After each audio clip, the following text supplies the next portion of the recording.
也是其中一个非常关键的主题，叫做如何发展国际。那么，怎么是一个问题？看起来应该是你的组织应该在很多国家啊，那么很好。那么如何发展国际这个主题呢？其实听起来好像很简单，那分析那个国家就可以了，很简单嘛，其实它里面还是有很多关键的技巧。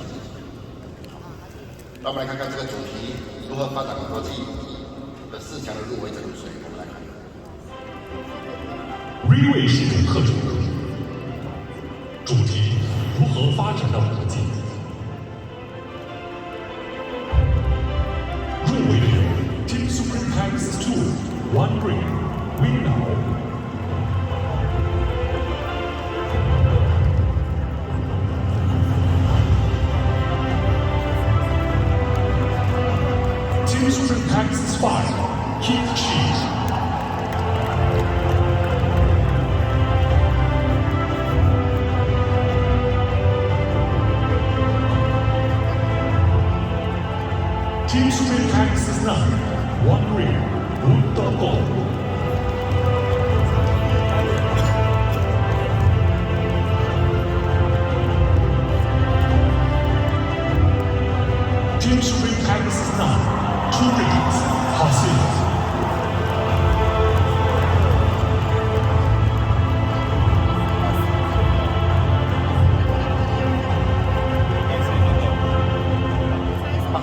宣布主题如何发展国际，立威国际的官方代表讲师是 Team Supreme Pegasus 9 Two Ring Hasil。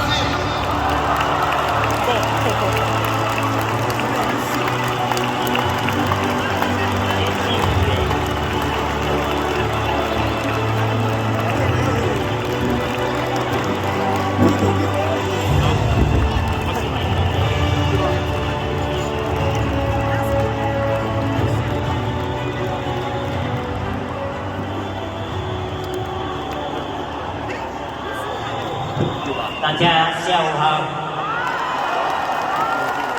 新chào, selamat siang Bapak Ibu yang saya hormati. Apa kabar? Terima kasih.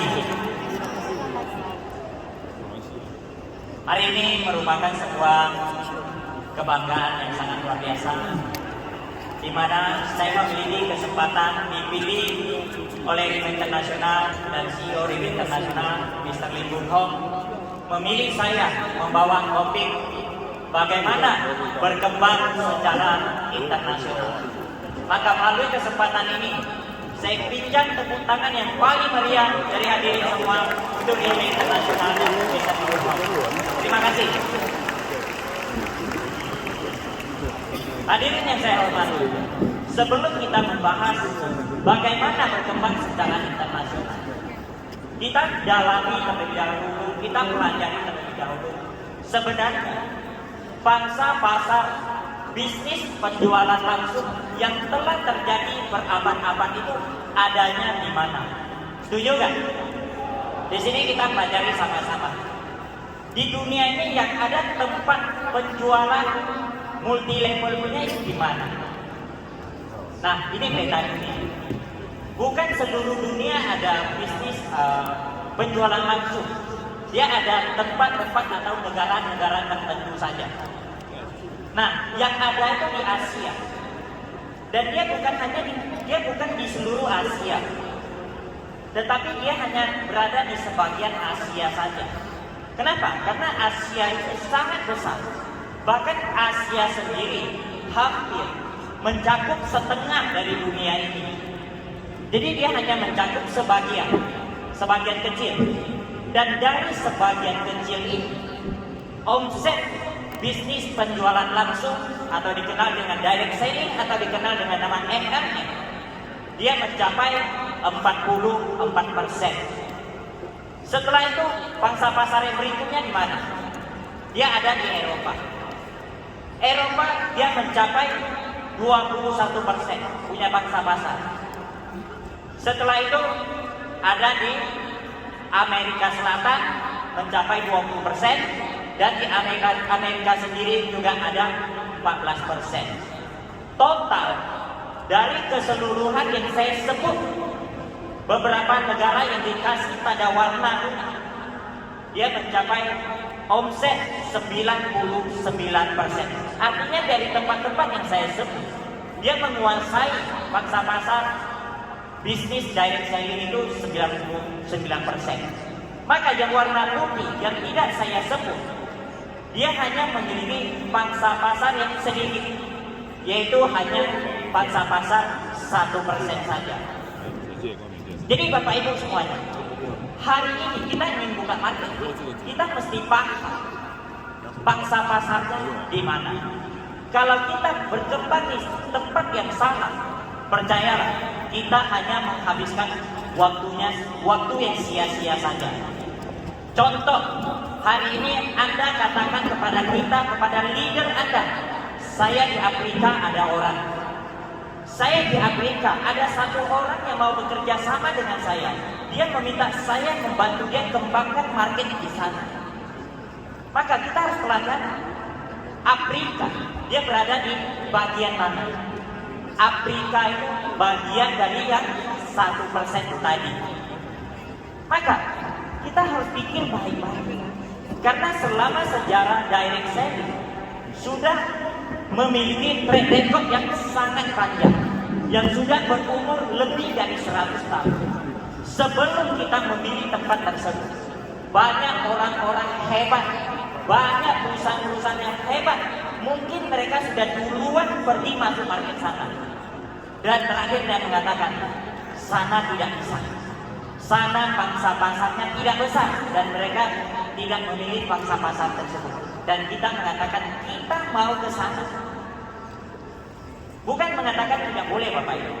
Tujuan kita menjalankan bisnis direct selling, tujuan kita adalah ingin sukses. Benar gak? Maka kita tidak boleh menghabiskan waktu di tempat yang tidak ada pangsa pasar punya. Bisa diterima gak hadirin semuanya? Nah, sekarang kita semua berada di lingkungan perusahaan Riway Internasional, di mana perusahaan ini berdiri dari tahun 2008, dimulai dari 38 botol sampel produk dan 4 orang tua dibimbing oleh seorang anak muda yang berusia 33 tahun.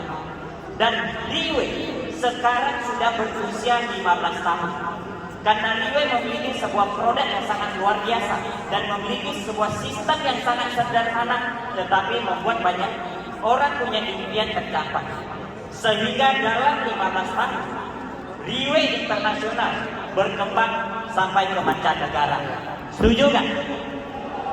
Nah, jadi selama 15 tahun, negara-negara mana saja yang ada pangsa pasar dan di situ Riway berdiri, Riway berkembang. Sangat banyak. Tetapi pada tahun 2022, melalui sebuah top leader meeting yang diselenggarakan di Dubai, CEO Riway Internasional, Mr. Lin, dia memetakan strategi pengembangan Riway Internasional untuk membantu para distributor untuk berkembang dan membantu tim agar bisa mencapai kesuksesan yang mereka inginkan. Maka Bapak Ibu, saya ucapkan selamat. Hari ini Anda bergabung di Riway Internasional. Riway, dia bukan hanya sebuah nama, tetapi dia murni perusahaan internasional. Contoh, hari ini kita bergabung di Riway Malaysia. Kita boleh kembangkan ke Singapura, ke Jepang, ke Indonesia, ke Taiwan, ke Eropa. Riway tidak pernah membatasi kita. Riway memberikan peluang seluas-luasnya, sebesar-besarnya kepada kita. Benar gak? Maka saya ucapkan selamat kepada semua member-member Riway bahwa Anda telah memiliki sebuah platform bisnis internasional. Kita pantas beri tepuk tangan meriah untuk Anda semua. Lalu, negara atau di dunia ini tempat yang ada Riway punya, dia di mana? Kita lihat Dia ada di Asia Selatan. Asia Selatan ada Singapura, Malaysia, dan Indonesia. Setelah itu ada Asia Selatan bagian tengah. Ada Thailand, Myanmar, Kamboja, Laos, dan Vietnam. Setelah itu ada Asia Timur, yaitu Jepang, Filipina, Hong Kong, dan Taiwan. Setelah itu ada wilayah Eropa juga. Oke, jadi kita lihat Riway telah berada di satu pangsa pasar yang selama ini market MLM atau direct selling itu sudah di jalur yang mencakupi 65% punya pangsa pasar punya. Dan kita lihat yang paling besar itu di mana? Yang paling besar itu adalah di Asia Sentral. Di sana ada sebuah negara yang namanya China. Tetapi Riway sendiri di China, Riway belum mulai, Riway belum buka Bapak Ibu. Tetapi luar biasanya Riway, walaupun perusahaan ini belum mulai di China, tetapi di China telah tercipta ratusan Pegasus Riway internasional di sana. Kita pantas beri tepuk tangan yang paling meriah untuk Riway internasional. Oke? Dan tentu saja hari ini kita ingin kembangkan internasional. Tujuan kita apa? Tujuan kita pasti ingin sukses. Ingin membangun sebuah tim yang besar. Bukan ingin ke sana sponsor 1-2 orang lalu pulang kita pamer ke tim kita, wah saya sudah punya member di luar negeri. Bukan. Kita ingin membangun sebuah tim yang besar yang bisa menciptakan hasil maksimal dan bisa membuat orang yang percaya dengan kita mencapai impian yang mereka inginkan. Benar nggak Bapak Ibu semuanya? Nah, hari ini kita ingin sukses. Tentu saja ada hal-hal yang harus kita perbaiki, ada hal-hal yang harus kita benahi. Seperti kita sering mendengar di luar orang-orang hebat, orang-orang sukses yang mengatakan apa? Ada orang yang sukses, tidak ada bisnis yang sukses. Sebuah bisnis sukses atau tidak tergantung orang yang menjalankan bisnis tersebut. Begitu juga Bapak Ibu, hari ini kita mau berkembang skala internasional. Semua balik kepada diri kita, menentukan apa yang kita lakukan sukses atau tidak. Sebelum saya cerita lebih lanjut, saya akan menceritakan sebuah cerita untuk Bapak Ibu semuanya. Mau dengar kan? Nah, ada seorang penceramah. Setiap hari Minggu dia selalu berceramah di sebuah tempat ibadah. Suatu sore dia lagi memikirkan apa yang dia mau bahas di esok harinya. Pada saat dia berada di ruang kerjanya, dia berpikir, waktu demi waktu berlalu. Dia tidak bisa menemukan apa yang dia ingin bahas. Ditambah memiliki seorang anak kecil yang berusia 5-6 tahun. Sebentar-sebentar minta ayah bawa saya pergi jalan-jalan, bawa saya pergi bermain, sehingga mengganggu konsentrasi sang penceramah. Maka pada saat itu sang penceramah berdiri dan berjalan di ruang kerjanya sambil melihat rak bukunya. Dia lihat dari buku ke buku, dia menemukan sebuah buku geografi. Dari buku geografi ini dia buka satu halaman demi satu halaman. Terakhir dia menemukan satu halaman peta bumi. Dia sobek, dia panggil anaknya, "Nak, sini. Ini peta bumi." Ayah sobek menjadi bagian yang kecil. Kamu susun tali, karena dia tahu anaknya sangat hobi menyusun puzzle. Tetapi untuk anak usia 5-6 tahun menyusun peta bumi bukan hal yang mudah. Dia cuma ingin membuat anaknya tidak ganggu tempat dia berpikiran. Nah, jadi sang penceramah mengatakan kepada anaknya, kalau kamu berhasil susun, ayah akan kasih kamu uang untuk beli SPP. Mendengar ada hadiah, sang anak sangat senang dan langsung bilang, "Oke, ayah janji ya." Maka sang penceramah mengatakan, "Oke, kamu bawa ke ruang sebelah susun." Maka dengan seketika seisi ruang kerja sang penceramah jadi sunyi. dia benar-benar bisa dengan tenang memikirkan apa yang dia ingin bahas. Waktu demi waktu berlalu, menit demi menit berjalan. Tanpa disadari, 30 menit berlalu. Tetapi sang penjala tetap tidak bisa menemukan apa yang dia ingin bahas besok. Tiba-tiba dia mendengar suara anak kecil. Ayah, ayah, saya sudah siap. Ayah, ayah, saya sudah siap. Sang pencerama terkejut. Kok bisa seorang anak kecil bisa begitu cepat menusuk gambar peta bumi? Maka langsung spontan bertanya, bagaimana, siapa yang membantu kamu susun? Sang anak dengan cepat menjawab, tidak ayah, saya susun sendiri. Sang pencerama makin penasaran, bagaimana kamu susun? Dia bilang, ini ayah. Pada saat ayah memperlihatkan kepada saya peta bumi, saya melihat di belakangnya ada gambar orang. Pada saat ayah merobek peta bumi, saya melihat gambar orang yang dirobek. Maka pada saat bawa ke ruang sebelah, semua gambar peta bumi yang tersobek saya putar balik menjadi bagian orang yang tersobek. Maka saya susun balik bagian orang ini menjadi sempurna. Setelah saya susun gambar orang ini selesai, saya putar balik, peta dunianya jadi. Nah, mendengar penjelasan seperti ini, sang penceramah sangat senang. Dia menemukan apa yang dia ingin bahas besok. Dia bergegas keluarkan dompet dan kasih uang kepada sang anak. Lalu dia menulis topik yang ingin dia bahas besok. Mau tahu gak topiknya apa? Dalam bahasa Mandarin bunyinya seperti ini. 把人类加以纠正，世界将会一片升平。Set the man right, and the whole world will be right. Yang artinya Bapak Ibu, benahi manusianya, maka dunia akan damai sejahtera. Kenapa manusia dibenahi? Dunia akan damai sejahtera. Karena sumber permasalahan yang ada di dunia ini rata-rata dikarenakan manusia. Perkelahian bisa terjadi karena manusia. Peperangan bisa terjadi karena manusia. Jika manusia bisa dibenahi, maka dunia akan damai sejahtera.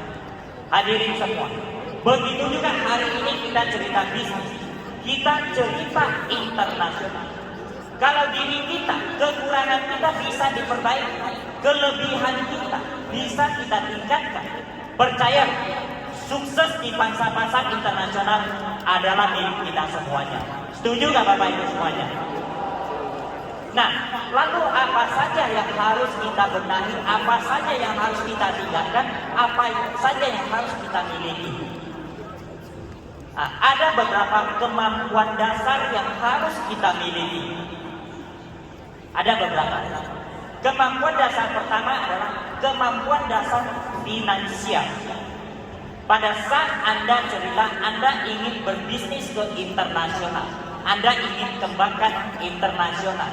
Di bagian finansial, Anda tidak boleh ada masalah. Anda benar-benar orang yang di bagian finansial sangat solid, sangat kuat terlebih dahulu. Kenapa Bapak Ibu semuanya? Karena pada saat kita ingin menuju ke pasar-pasar internasional, segala sesuatu dia membutuhkan biaya yang besar. Contoh, alat transportasi saja, baik laut, darat maupun udara, dia membutuhkan biaya. Dan bukan kita pergi ke sana 1-2 kali setelah itu kita sukses. Enggak, Bapak. Dia harus bolak-balik dengan jangka waktu yang lama, baru bisa membangun satu tim yang besar di sana. Maka dalam proses perjalanan bolak-balik ini dia memakan biaya yang besar. Ditambah lagi makan semua perlu uang, tempat tinggal semua perlu uang. Bahkan ada masalah kita juga harus selesaikan, harus keluarkan uang. Kita misalnya jadi kita ada masalah. Nah di sini jangan salah persepsi bahwa kita bangun tim di tempat kita, di negara kita ada masalah. Keluar negeri tak ada masalah. Salah Bapak Ibu. Keluar negeri masalahnya lebih besar. Kenapa? Dari komunikasi, dari bahasa sudah menimbulkan masalah. Dan jika ada masalah, kita tidak bisa selesaikan via telepon. Kita harus berangkat atau kita harus terbang ke sana, duduk dengan mereka. edukasi mereka, tuntun mereka, masalah baru bisa selesai. Maka saran kita, hadirin semuanya, kalau di tempat kita saja yang ada masalah kita bisa ketemu, kita selesaikan langsung, dia tidak perlu biaya. Kita pun tidak sanggup membangun sebuah tim yang berjumlah 30 sampai 50 orang. Maka jangan berpikir internasional terlebih dahulu.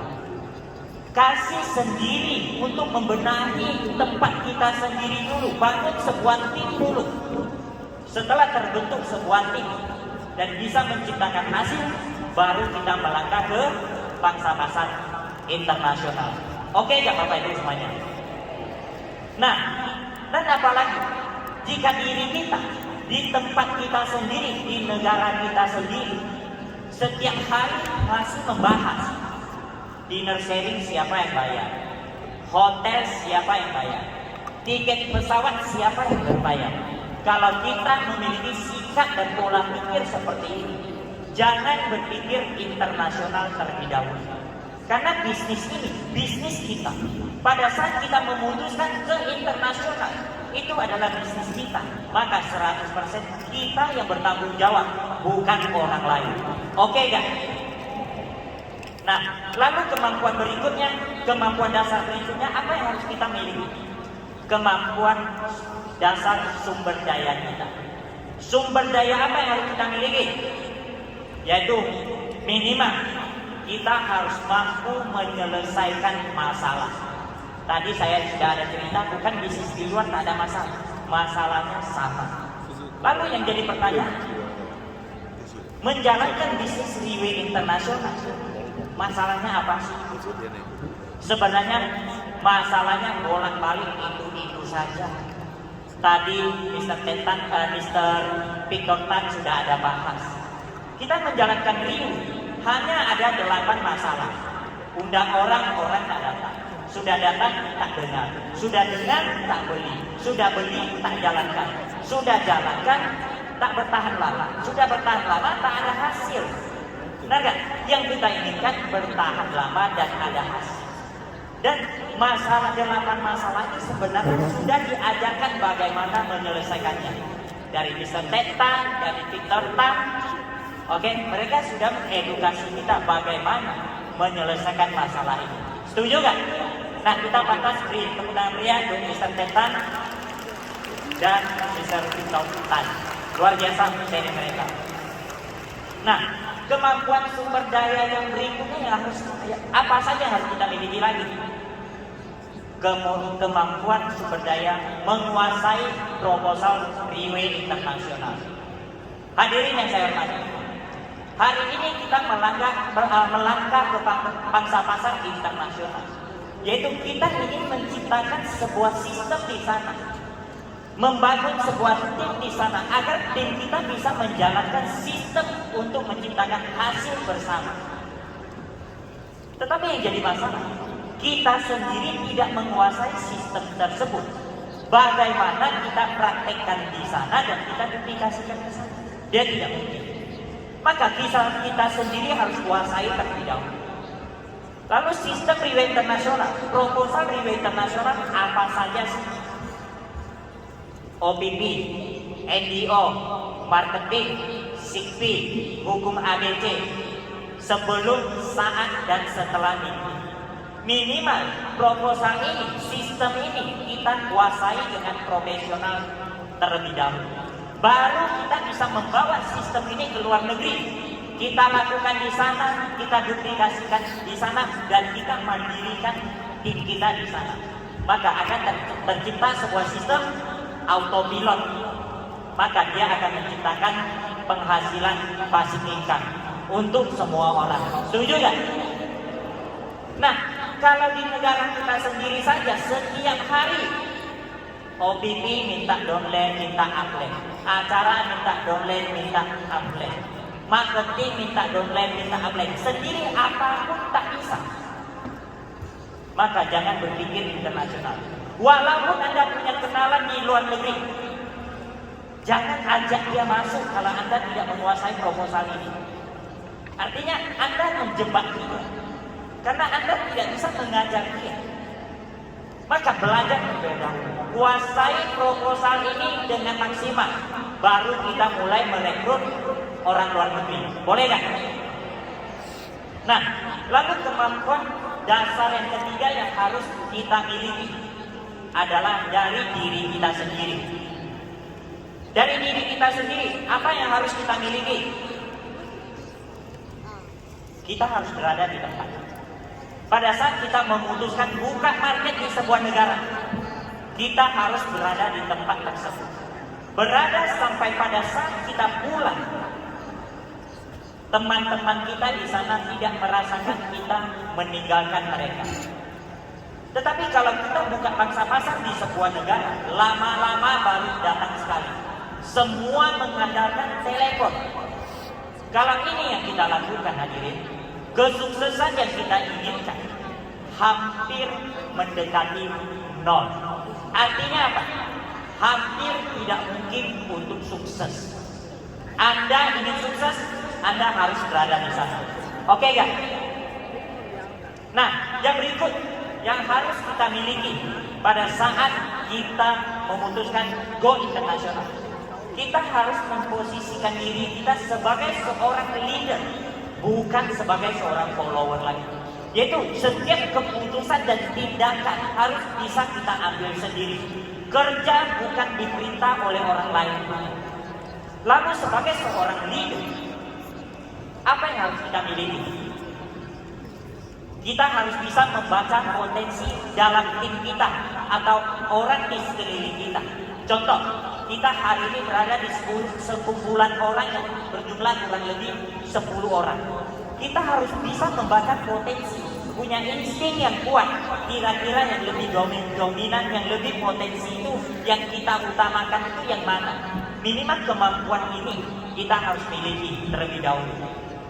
Lalu yang kedua, kita harus bisa menciptakan sebuah target untuk dicapai bersama-sama. Kita contoh target seperti apa? Pada saat kita ke sebuah negara misalnya, kita sudah kenal beberapa orang di sana. Kita bikin sebuah target apa? Yuk minggu ini kita bikin sebuah acara. Kita bikin acaranya full.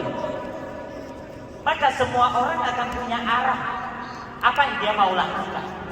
Tetapi kalau kita tidak punya target, Bapak Ibu, ibarat sebuah kapal yang semewah sebagus apapun, dia berada di lautan, dia terombang-ambing, nggak tahu mau buat apa, ujung-ujung dia pulang, Bapak Ibu.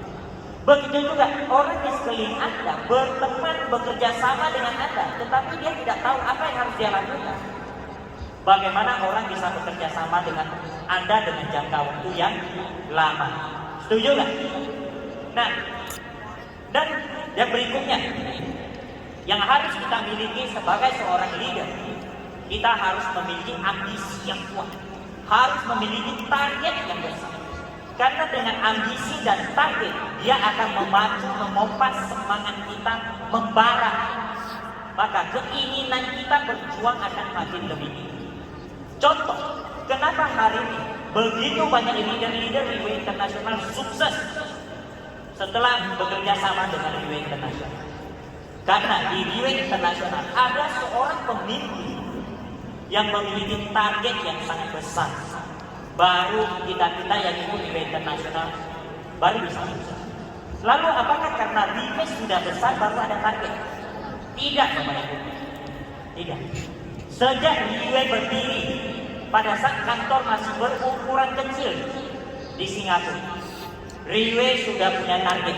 Pemimpin kita sudah punya target, ingin menjadi nomor 1 dunia. Maka hari ini kita baru sukses bersama Riway Internasional. Pemimpin tersebut adalah CEO Riway Internasional, Mr. Lee Boon Hong. Kita pantas beri tepuk tangan untuk Mr. Lee Boon Hong. Artinya apa, Bapak? Jika hari ini pada saat kita melangkah ke pasar internasional, kita punya target yang besar. Percaya, setelah kita memulai dengan target yang besar, 3-5 tahun ke depan, kita akan mampu menciptakan sebuah tim yang besar. Oke, dan yang berikutnya, kita harus memiliki daya pengaruh. Kita harus mampu mempengaruhi. Secara simpel contohnya, kita minum kopi dengan teman-teman kita. Kita bisa mempengaruhi teman kita ingin bawa teman dia minum kopi bersama kita. Kita ingin membuat sebuah acara, kita bisa mempengaruhi teman kita sama-sama dengan kita ingin menyukseskan acara bersama kita. Kita ingin fight sebuah peringkat, contoh One Star, Two Star, Three Star, atau Team Elite. Kita bisa mempengaruhi sampai teman-teman kita juga tertarik ingin berjuang bersama kita. Dan cerita pengaruh Bapak Ibu, saya sendiri ada satu pengalaman yang baru-baru saja lewat.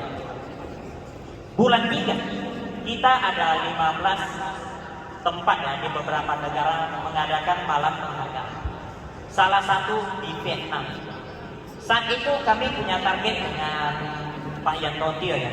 Kita punya target saya bilang 500 orang. Kalau kamu berhasil 500 orang, kita akan submit ke perusahaan kamu ikut penghargaan di Vietnam. Maka dengan arah itu semua berjuang. Tetapi apa yang terjadi? Menjelang 5-6 hari acara berlangsung, baru terkumpul 112 orang terkumpul ya, yang pesan tiket 112 saja. Dan belum ada list nama. Ini pada saat itu saya berpikir apa? Ada sesuatu yang tak betul. Maka saya berangkat ke Vietnam. Dan di sana saya bertemu dengan GM-nya Vietnam, Mr. Brad, dan manajernya Vietnam, Ellen. Nah, kita ada cerita-cerita, lalu kita bikin sebuah meeting dengan 28 startup di sana. Meeting selesai. Kasih mereka berbagai macam alasan kenapa mereka harus ada orang kami. Setelah itu esok pagi saya terbang untuk balik ke Jakarta menghadiri meeting dengan GM-nya Indonesia Pak Dongan. Pada saat saya terbang transit lewat Singapura, saya landing sampai Singapura. Apa yang terjadi? Saya mendapat laporan sudah terdaftar pemesanan tiket itu 725 lembar. Dan apakah jumlah tiket bisa dipercaya? Tidak bisa begitu mudah percaya. Lalu saya minta netlist. Lalu dari Singapura saya terbang ke Jakarta. Saya landing ke Jakarta. 725 netlist, semua lengkap semua Bapak Ibu. Dan setelah saya cek terakhir, hari H malam penghargaan yang hadir kurang lebih 650 orang. Jadi yang terjadi Bapak Ibu, kurang dari 24 jam. Kenapa bisa melipat gandakan orang? Sedikit banyak kita ada daya pengaruh di sana. Setuju nggak? Oke. Nah, ini sebuah contoh, bukan kita pamer. Ini sebuah contoh kecil saja. Oke, contoh seperti kita ketemu Tan Soo Hyang, ketemu Jolie. Kenapa kita begitu senang dengan mereka? Jauh-jauh ketemu mereka, dengan melihat mereka merokok kita sudah wow. Kenapa? Mereka punya daya pengaruh yang kuat. Nah, orang seperti ini yang kita harus belajar, punya daya pengaruh. Lihat Datuk pergi merokok, kita ikut dari belakang. Kenapa? Datuk punya pengaruh yang kuat. Daya pengaruhnya ini yang kita harus belajar Bapak Ibu. Oke? Dan yang berikutnya, yaitu kita harus bisa selesaikan tugas. Yaitu sebagai seorang leader, jika sebuah tugas diberikan kepada kita, jangan mengatakan saya tak pandai, saya tak bisa, saya tak punya waktu. Sebagai seorang leader, pada saat sebuah tugas diberikan, Anda harus kerjakan dan kerjakan dengan standar yang paling baik. Itu baru namanya leader. Dan sebenarnya hadirin, di Liwi ada seorang leader yang sangat luar biasa. Dia menyelesaikan tugas dengan nilai yang sangat perfect, yaitu Miss Claudia Ong. Pada saat Liwi Internasional, Mr. Lee Boon Hong memberikan tanggung jawab kepada beliau untuk menyelenggarakan event-event kecil maupun besar, malam penghargaan maupun leader training seminar. Dia selalu membuat panggung-panggung yang standar internasional berkala, sangat kuat. Kita pantas beri tepuk tangan meriah untuk Miss Claudia, sangat kuat. Lalu kenapa bisa melakukan sebuah tugas dengan begitu baik? Hanya satu alasan. Seseorang bisa melakukan tugas dengan baik dan benar karena dia memiliki sebuah sikap yang namanya tanggung jawab. Benar hadirin semuanya. Jika Anda ingin bisa menyelesaikan tugas, terutama yang pertama yang harus Anda miliki adalah Anda harus menjadi orang yang bisa bertanggung jawab terlebih dahulu. Oke kan? Dan paling penting cerita panjang lebar tanpa ini kita juga tidak akan bertahan lama di sebuah negara. Yaitu kemampuan kita sebagai seorang leader untuk menciptakan hasil. Ini bagian terpenting. Kenapa? Karena tadi saya ada cerita bahwa pada saat kita melangkah ke pasar internasional, segala sesuatu dia membutuhkan biaya dan biaya yang tidak kecil. Kalau kita tidak bisa menciptakan hasil, bagaimana kita menutupi biaya operasional kita? Benar gak? Dan kalau kita tidak bisa menciptakan hasil, bagaimana orang bisa bekerja sama dengan kita dengan jangka waktu yang lama? Itu tidak mungkin punya. Oke? Dan paling penting, ini yang harus kita lakukan, yaitu melakukan hal yang bisa diduplikasikan. Hadirin yang saya hormati, untuk melangkah ke pasar internasional, dia tidak mudah. Dia perlu pengorbanan waktu, tenaga, pikiran, dan uang ke sana. Maka pada saat kita memilih internasional, tujuan kita ingin sukses. Kita ingin menciptakan sebuah penghasilan pasif income di sana. Maka kita harus teliti dengan apa yang kita lakukan. Kita harus melakukan segala sesuatu yang kita bisa lakukan. Orang yang percaya dengan kita juga bisa lakukan. Baru memungkinkan kita membangun sebuah tim. Lalu sebenarnya simpel Bapak Ibu. Hari ini kita ingin melakukan hal yang bisa diduplikasi. Bagaimana caranya? Belajar dengan Riwe. Apa yang Riwe boleh lakukan, kita lakukan. Apa yang Riwe bilang jangan lakukan, kita jangan lakukan. Simpel saja. Kita harus percaya 100% duplikasi Riwe Internasional. Tetapi ada sebagian orang memulai dengan cara yang salah. Dia pergi ke sebuah negara, ke sana dia stay, dia fight, dia bagi harga. Bisa dapat hasil gak? Bisa. Tetapi hanya sesaat. Penghasilan yang Anda dapatkan hanya sesaat. Setelah Anda di sana terbentuk sebuah tim di sana, Anda tidak bisa duplikasikan. Tim yang susah-susah Anda bangun, ujung-ujung dia ikut dengan orang lain. Benar kan? Maka di bagian ini kita harus teliti. Lakukan hal yang bisa kita duplikasikan. Baru kita bisa sukses dengan jangka waktu yang panjang. Sebenarnya hadirin semua, di Riwe, kalau kita belajar duplikasi, dia tidak perlu jauh-jauh. Kita keluar belajar. Kita belajar dengan Dato' Kenny. Dia timnya seperti semuanya tak ada Dato' Kenny. Kita lihat mereka kan seperti Dato' Kenny. Kita lihat Miss IDC, timnya Miss IDC, kita lihat semua sikapnya seperti Miss IDC. Timnya Miss Claudia, semua sikapnya seperti Miss Claudia. Ini namanya duplikasi. Dan mereka duplikasi dari siapa? Mereka duplikasi dari CEO Riwe Internasional, Mr. Lipono.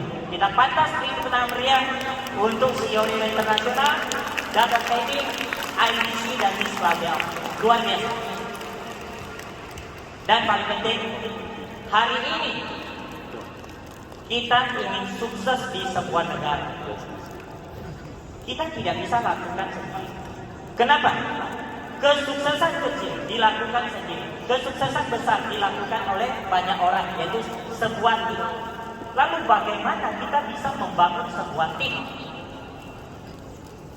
Kita harus memiliki sebuah sikap yang namanya lapang dada. Lalu bagaimana membuat diri kita berlapang dada? Hanya ada satu cara membuat kita berlapang dada, yaitu masalah. Hanya masalah yang Anda hadapi bisa membuat Anda berlapang dada. Lalu, apakah semua masalah bisa membuat Anda berlapang dada? Tidak. Tergantung bagaimana Anda perlakukan masalah. Jika saat masalah datang ke Anda Anda lemparkan ke orang lain, lempar ke upline, lempar ke downline, lempar ke perusahaan. Anda selamanya tidak pernah akan berlapang dada. Jika masalah datang ke Anda, setelah itu Anda muntahkan keluar, Anda cerita kepada orang di sekeliling Anda tidak akan berlapang dada, bahkan meracuni orang di sekeliling Anda. Satu-satunya cara bisa membuat Anda berlapang dada, setiap masalah yang datang, telan. Setiap masalah yang datang, telan. Setiap masalah yang datang, telan. Telan sampai pada saat Anda tak tahan lagi. Masuk dalam mobil, kalau Anda punya mobil, kunci pintu, kunci jendela, teteskan air mata. Atau cari satu tempat yang sunyi, teteskan air mata Anda. Tetes sampai puas, keringkan. Lalu katakan kepada diri Anda, one more round. Lakukan terus menerus, telan terus menerus. Percayalah, Anda akan terbentuk sebuah sikap yang berlapang dada dan menjadi leader yang dewasa. Oke gak? Lalu, setelah kita memiliki kemampuan ini, apakah bisa membuat kita internasional? Tidak. Kalau Anda tidak memiliki paspor Bapak Ibu, tanpa paspor, Anda hanya bisa sampai perbatasan saja. Anda tidak bisa go internasional. Jangan mengatakan, Pak Asih, sulit loh di tempat kami ngurus paspor. Bapak Ibu, orang pindah negara saja bisa, masa Anda ngurus paspor tak bisa? Benar gak? Nah, lalu paspor kita selalu di mana? Seperti saya tunjukkan, selalu di satu. Karena kita bisnis internasional. Tetapi ada sebagian orang kita ngajak dia berangkat, yuk kita berangkat yuk. Wah, paspor saya gak bawa. Saya mesti pulang cari paspor saya, gak tahu letak di mana, gak tahu di laci atau di berangkas. Setelah dia pulang sampai rumah dia cek, paspornya sudah expired. Bapak Ibu, orang yang menyimpan paspor di laci atau di berangkas itu orang bisnis konvensional. Dia tidak punya waktu yang banyak untuk keluar negeri. Tetapi kita hari ini bisnis freeway internasional, Bapak Ibu. Kita belajar ke negara internasional, negara tetangga seperti hari ini, Bapak Ibu. Maka paspor kita harus selalu dalam satu kita. Kalau tidak ada di satu, artinya paspor kita sudah hilang. Kita harus punya sikap seperti ini. Oke gak? Nah, lalu ada beberapa kriteria yang harus kita miliki. Kita harus menjadi orang yang sederhana dan nyaman. Kita harus menjadi orang yang sederhana dan nyaman. Sederhana sampai ke level di mana? Pada saat kita ingin ke sebuah negara dan negara sana tidak ada barang yang kita butuhkan, kita pun bisa berkembang di sana. Kita pun bisa menyesuaikan diri di sana. Oke gak? Nah, tetapi ada sebagian orang dia tidak bisa. Pergi ke sana panas, dia bilang terlalu panas. Dingin, dia bilang terlalu dingin. Makanan tak enak, dia bilang nanti saya ke sana bisa mati kelaparan. Makanan enak, dia bilang saya takut pergi sana makan terus nanti kolesterol saya naik. Bagi saya, orang yang memiliki sikap seperti ini adalah orang yang kalau bahasa sehari-hari kami sebut itu cerewet. Benar gak? Nah, kita tidak boleh memiliki sikap seperti ini. Kita ini berbisnis. Kita lagi berbisnis. Pada saat kita berbisnis ke sebuah tempat yang apapun yang kita inginkan tidak ada, tetapi ada pangsa pasar, kita bisa menyesuaikan diri. Tetapi ke sebuah tempat lagi, apa yang kita inginkan ada, tetapi dia tidak ada pangsa pasar, kita pun tak mau pergi. Itu sikap dalam berbisnis. Lalu sederhana sampai level bagaimana Bapak Ibu? Sederhana sampai kita menggunakan koper cabin size, yaitu kecil saja. Dia pun bisa membuat kita bertahan hidup di sana, berkembang bisnis kita di sana. Tidak murah, tidak apa-apa. Tetapi ada sebagian orang kita bilang, yuk kita ke negara sana buka tim, bangun tim. Dia bilang, saya belum siapkan koper. Sekali dia bawa koper pergi, koper kecil, koper besar, semua dia bawa. kayak orang mau pindah rumah. Kita mesti paham, kita berada di perusahaan Riway Internasional. Riway telah menciptakan sebuah sistem yang sangat simple, sangat sederhana. Maka kita harus menyesuaikan diri kita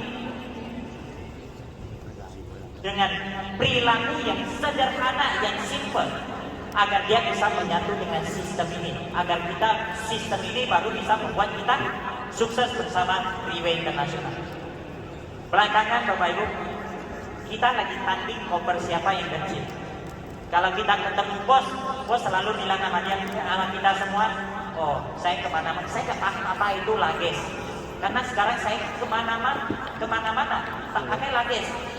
Tetapi kalau saya kemarin ketemu dengan tim Indonesia, kami lagi bertanding koper siapa yang lebih kecil.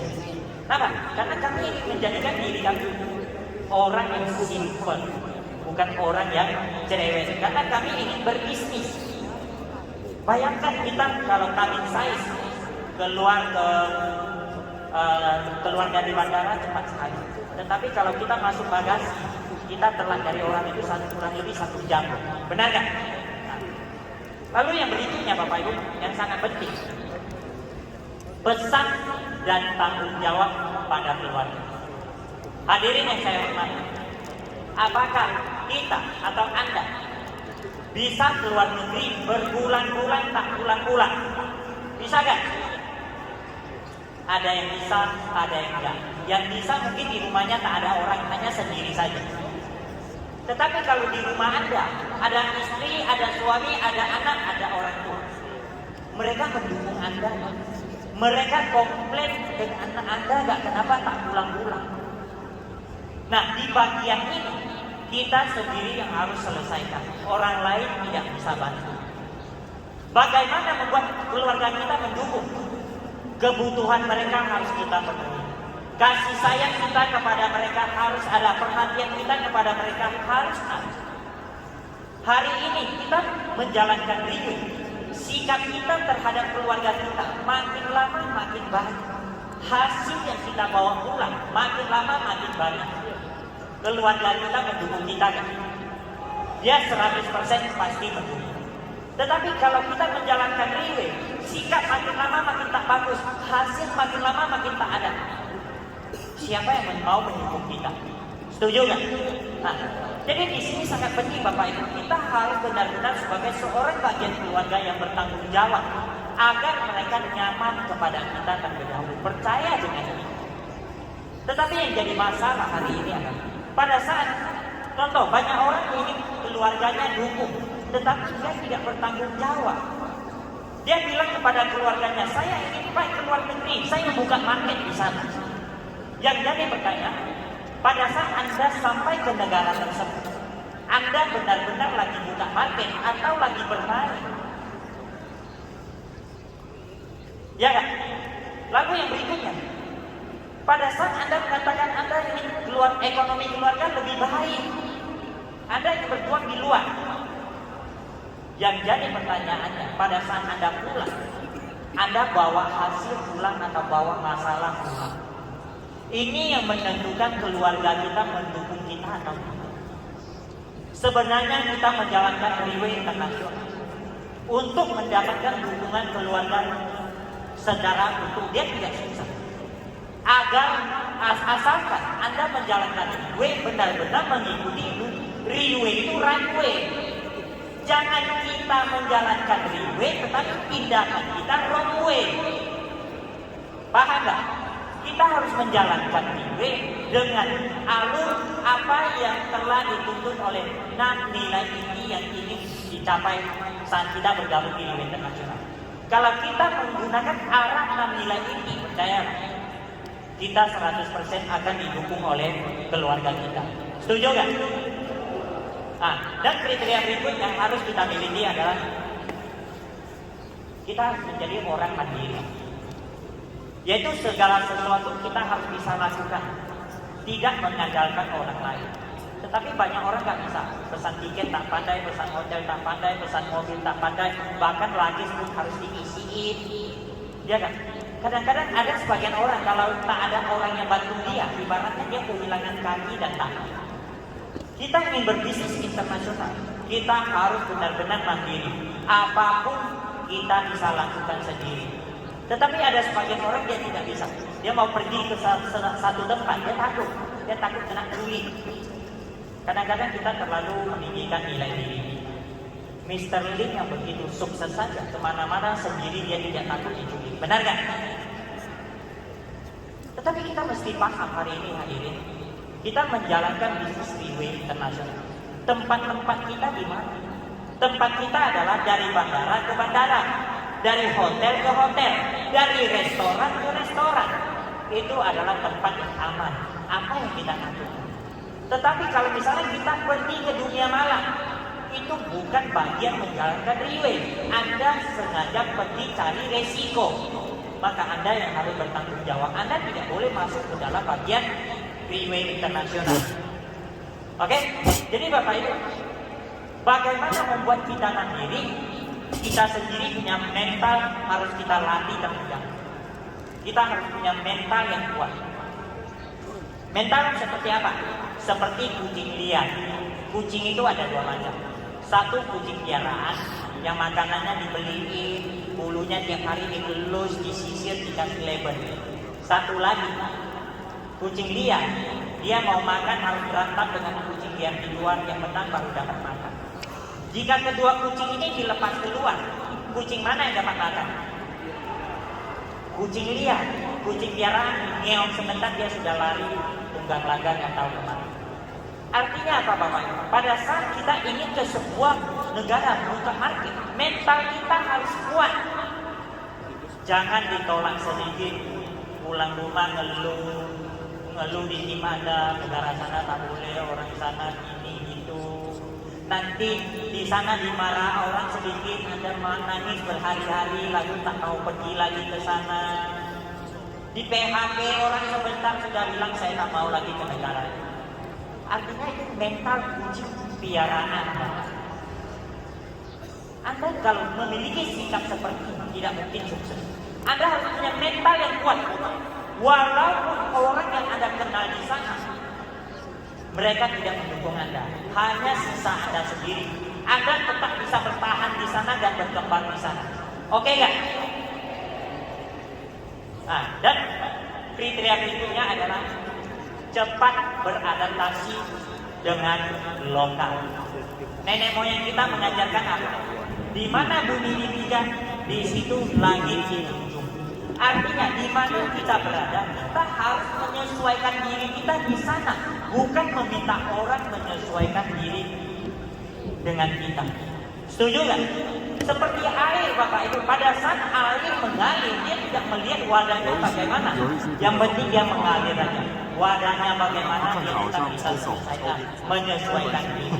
Ini yang harus kita punya sebagai seorang yang ingin berkembang di pasar internasional. Lalu setelah kita memiliki kriteria dan kemampuan ini, kita baru membahas mengapa internasional. Alasan internasional yang pertama, jelas pangsa pasar atau market pasti lebih besar. Contoh dalam berbisnis, kita buka di satu kota. Pada saat di satu kota, kita berhasil, target kita ke kota besar. Setelah kota besar berhasil, kita target apa? Luar negeri, kita ekspor. Kenapa? Karena luar negeri pangsa pasar lebih besar. Yang kedua, alasannya adalah profil kita lebih tinggi. Profil kita lebih tinggi. Itu contoh, kadang-kadang kita mengajak orang, yuk kita buka pangsa pasar luar negeri yuk. Mereka tak mau. Mereka memberikan alasan apa? Nanti tim saya, kalau tak ada saya tak bisa jalankan. Tim ini bisa mati. Boleh kita berpikir seperti ini. Tetapi yang harus kita paham, sebuah tim kalau kita tidak tinggalkan mereka agar mereka mandiri, nilai diri kita dalam tim itu, kekuatan kita makin lama makin hilang. Kita makin sulit untuk mempengaruhi mereka. Tetapi pada saat kita berangkat ke sebuah negara, kita bangun sebuah tim walaupun belum banyak orang, ada beberapa orang yang percaya dengan Anda. Anda pulang ke tim Anda yang lama, mereka akan menilai apa? Oh, ternyata atlet saya selama ini tidak hanya bicara doang. Ternyata tanpa kita dia tidak bisa berkembang. maka ke depan kita mengedukasi mereka akan lebih mudah mereka mendengar kita. Wibawa kita di tim lebih bernilai. Oke gak hadirin semuanya? Dan yang berikutnya adalah mengurangi resiko. Memang selama ini kita mengatakan menjalankan giveaway internasional tidak ada resiko. Tetapi hari ini yang saya bahas adalah resiko di luar kendali kita punya. Contoh, Myanmar merupakan sebuah negara yang para leadernya sangat hebat. Dengan jangka waktu yang sangat singkat menciptakan hasil yang sangat tinggi.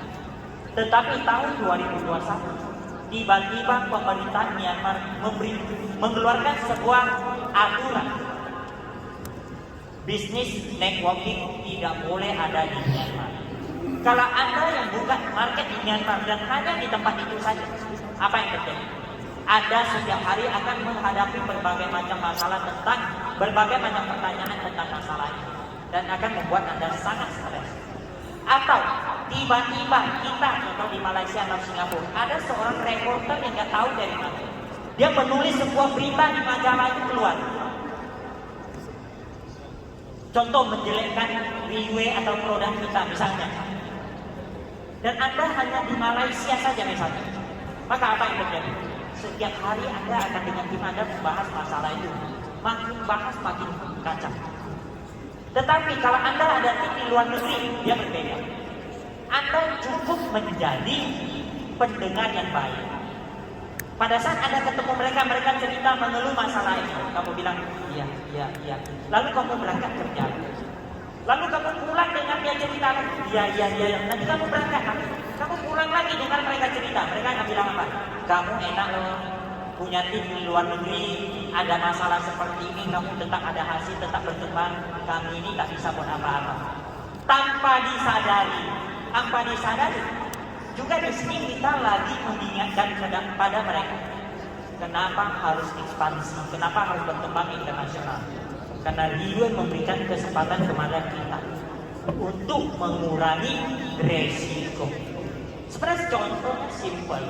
Apakah kita berkembang secara internasional bisa mengurangi resiko? Kita lihat dari Liwe internasional.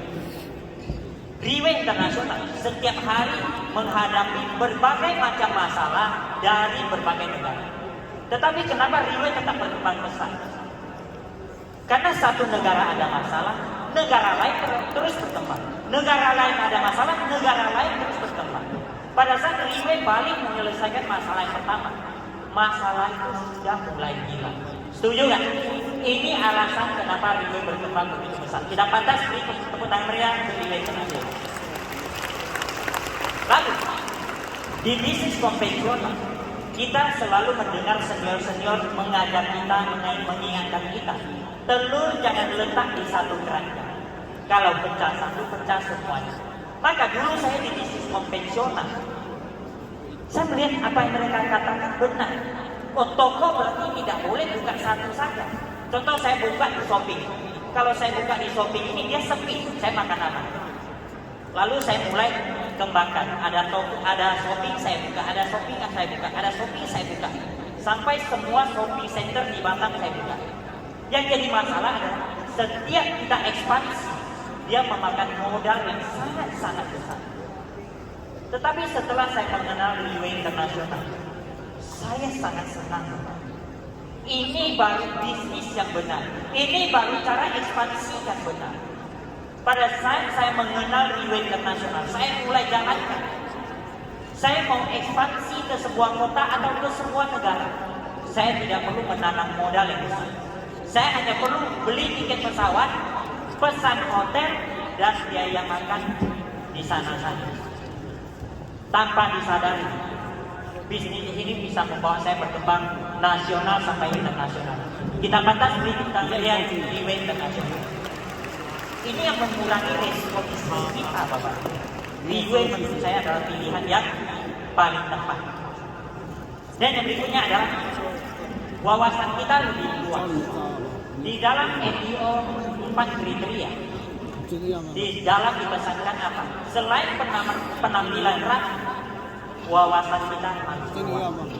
Tetapi yang jadi masalah, kita setiap hari berada di lingkungan itu saja. Apa yang kita paham, tim kita paham. Apa yang kita dengar, tim kita dengar. Apa yang kita lihat, tim kita lihat juga. Bagaimana wawasan kita bisa lebih luas dari mereka? Tetapi kalau Anda ekspansi ke luar negara, Anda menempuh perjalanan yang jauh. Apa yang Anda lihat, Anda dengar, Anda belajar akan lebih banyak dibandingkan mereka. Setuju nggak? Seperti dalam ada sebuah kata-kata yang bunyinya seperti itu. Tuan Yesu Guru Simpuan Hidu. Artinya apa? Menempuh perjalanan puluhan ribu mil lebih memiliki nilai dibandingkan kita membaca puluhan ribu buku. Kenapa? Karena pada saat kita menempuh perjalanan puluhan ribu mil, kita bersentuhan langsung, kita alami langsung, maka pengalaman yang kita dapatkan lebih banyak. Paham tak hadirin semuanya? Nah, oke, dan yang berikutnya adalah level kita lebih tinggi. Nah, standar kita lebih tinggi. Contoh gini, kita berada di sebuah lingkungan, ada sebuah tim yang mereka hanya di situ-situ saja. Hanya di tempat itu saja.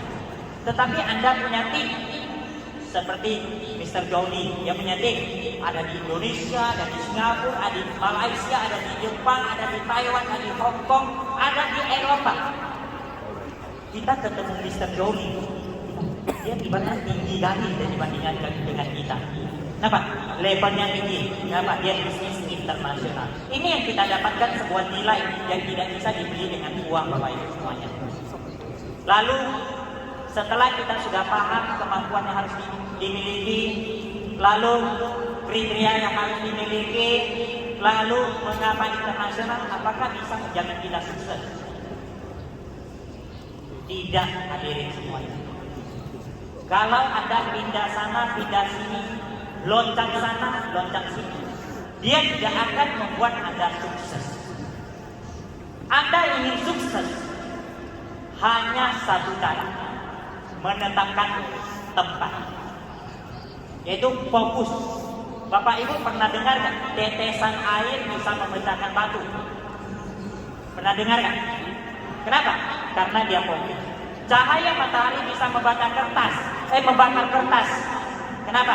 Karena ada kaca pembesar. Tetapi kalau kaca pembesar ini goyang terus, bisa bakar nggak? Dia tidak bisa bakar. Kenapa bisa bakar? Dia fokus. Lalu, berapa tempat yang kita tetapkan? Maksimum 2. Pada saat saya mengatakan 2, banyak yang tanya kepada saya, Pak Asif, kenapa Riway Internasional banyak? Sebenarnya Riway Internasional tidak pernah melarang kita buka tempat yang banyak. Yang jadi pertanyaan, kita siap buka 2 tempat saja. Banyak orang lihat anaknya panjang, gak pernah lihat anaknya tinggi. Apalagi banyak tempat. Setuju nggak? Dan menetapkan tempat, membuktikan sukses.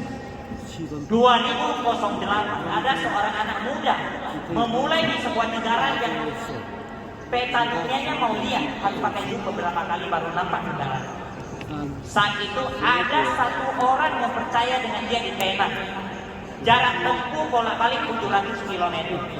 Setelah ada orang ini percaya, setiap pagi dia ke Penang, malam Singapura. Pagi Penang, malam Singapura. 2 tahun berturut-turut. Dalam proses 2 tahun ini, banyak orang menawari anak muda.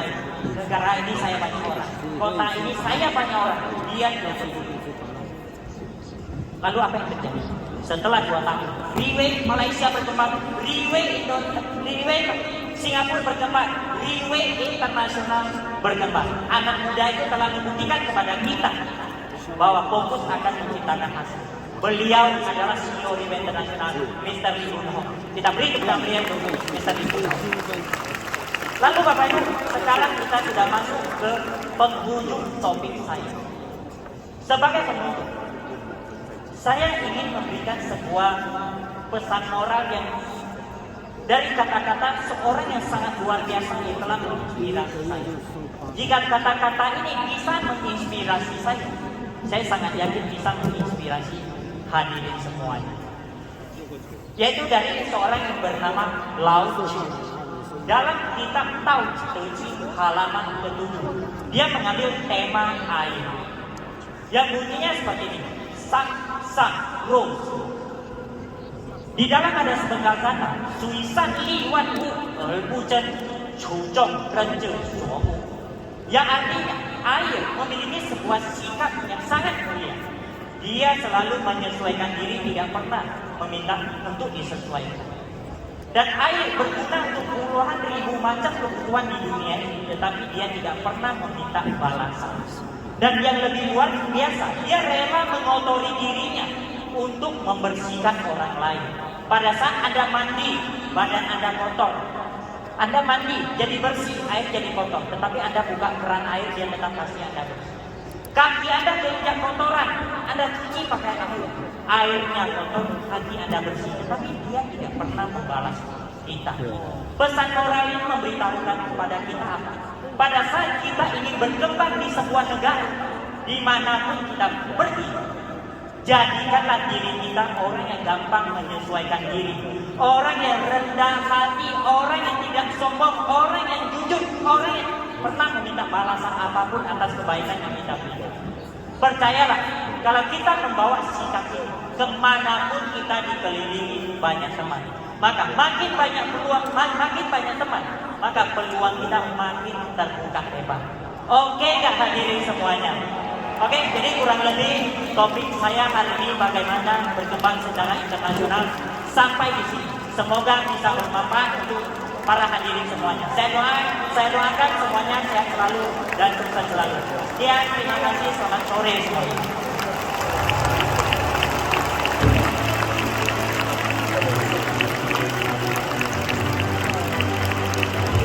我们再次以最热烈的掌声，感谢巴士。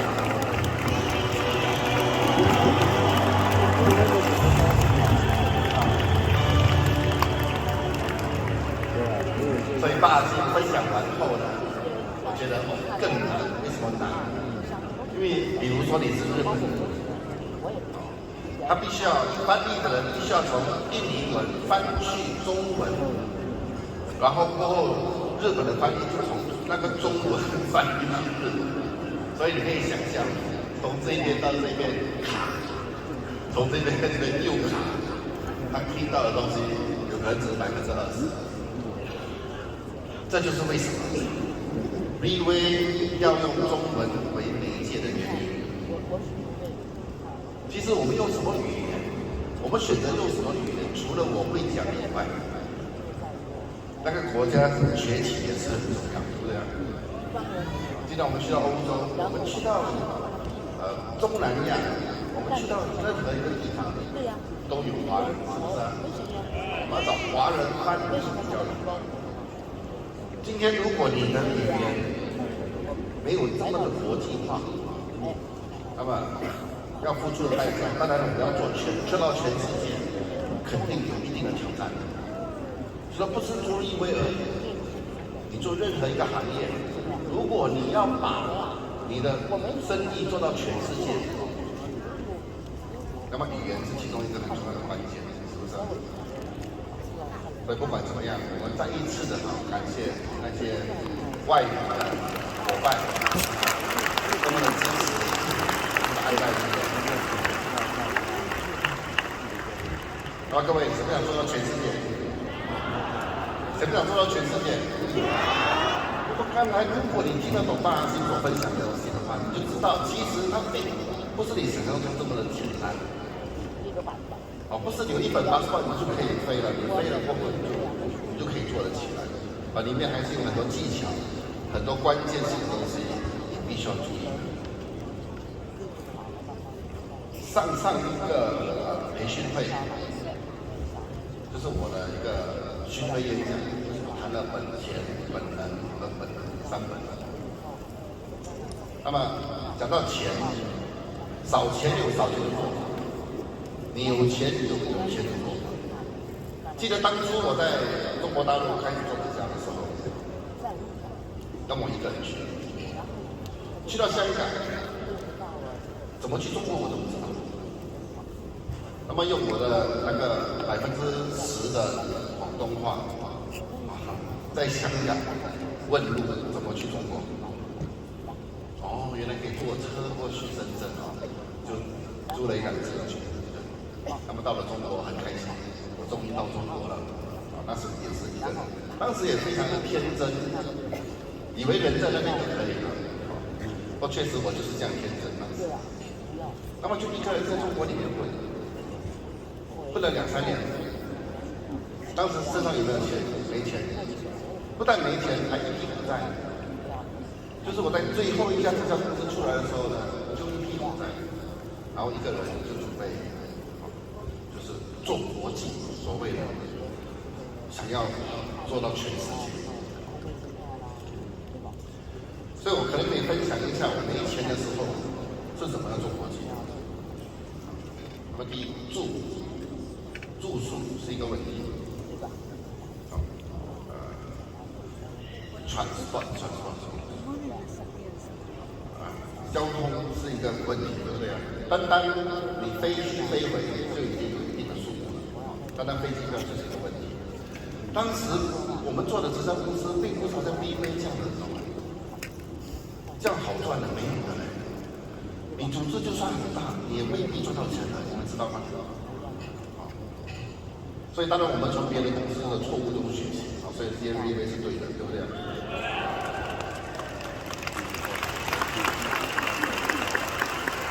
当时绝对没有可能可以租会场，没有可能。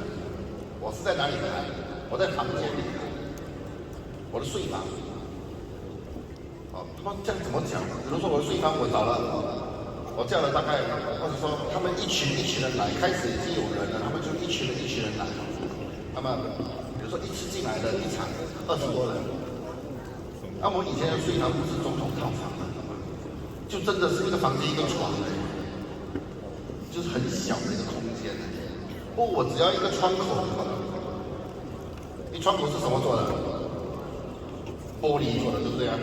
那白天它就可以变白板了。所以我的白板都是窗口。所以我的口袋里面以前这边呢，肯定是有一支马克杯。所以一拉开窗帘，马克杯拿出来。就谈不来了。我告诉你，不要开玩笑。刚开始BV的时候，我也是这样做的。刚开始BV马来西亚是在哪里开始？就在一个地方叫做大三角，这个小镇。那是我sponsor Simon 是谁 ？Simon 是这边1半的人以上的大商家。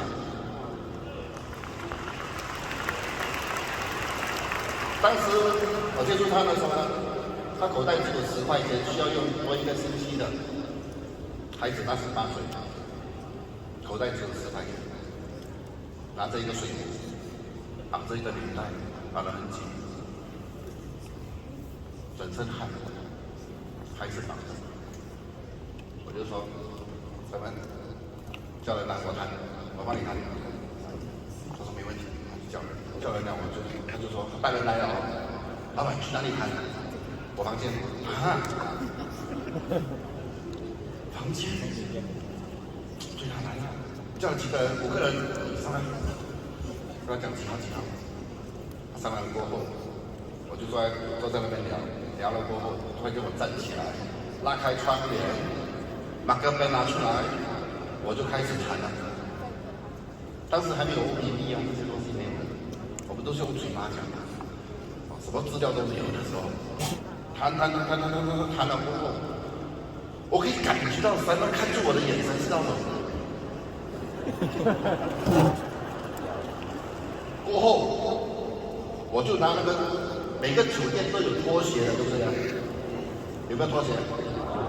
我就拿那个拖鞋一伸进去，我就骂了。哇！对我来讲，那这是很正常的事情，你知道吗？因为我过去几年都是在这样做的。因为我们在中国当时没有钱的时候，哇，要坐飞机还是火车？我要坐晚上火车，我可以省1晚的酒店，我还可以省飞机票。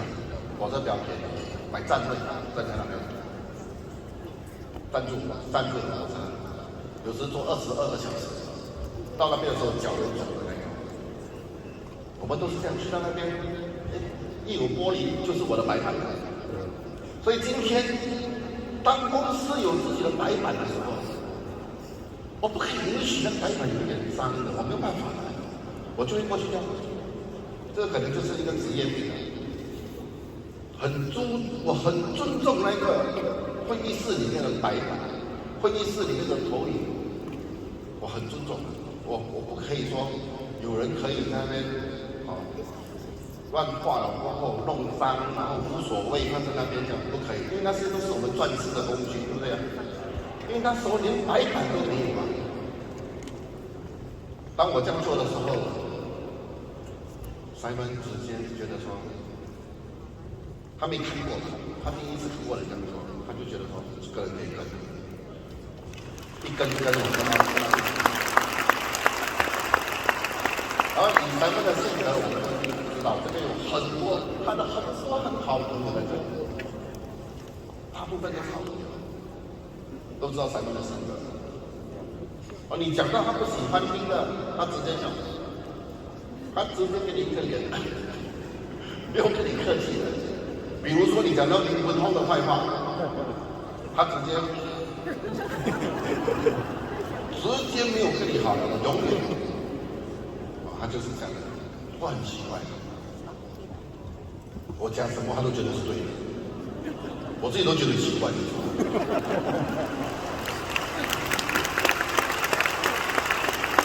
所以有时我甚至怀疑，我走在他前面的时候，我的屁股要架着，我甚至怀疑他对我的这个。开玩笑。不过为什么？因为一开始第一个印象很重要，是不是啊？我相信应该是这样。我的第一个印象让他震撼，他觉得这个人是市场。第一，我可以用身边所有的用最少的东西来达到最大的效益。你不要以为我在那边这样谈的时候谈不好，那时也是谈得非常好，我都自认我谈得不错，谈得很好。刚才 Andy 有放一张我们的表扬大会，那个表扬大会很好笑的。是一块板，那边写的 condition mic， 然后那边有一个摄影师，那个摄影师就是 Albert Ang。今天这边一半的人，他就是他。当时他来帮我做摄影师，那已经你看到那个照片，他只是三排的人，其实那天就只有3排的人。不过那个照片看起来好像后面还有很多人，其实那一天就是这3排。我记得那场表演大会，我讲了1个小时半。那一场，我15年来到今天，我觉得那一场我谈的最好。不要开玩笑。其实你越困难的时候，你应该激发越大的潜能来发挥自己的潜能，对不对？你应该做的越好。就好像今天这样的情况，你不要以为很大，其实也并不是大，它并不大。今天你有很多1倍大的会场，它其实还可以买。这个是制造人数的一些功力，我们还是能够制造多1倍的人数出来的，因为不是没做过，对不对啊？所以今天你不要以为是大的，今天对我来讲，也还是有，就算有做满了，还是有挫折的。很多人说哇满了加椅子很厉害，有什么厉害的地方？其实它还是可以更大的，是因为会场的限制，我们没办法。那么其实问题就是说，现在这个世界上要能够容纳立威的这个会场已经有点不多了，这确实需要改善。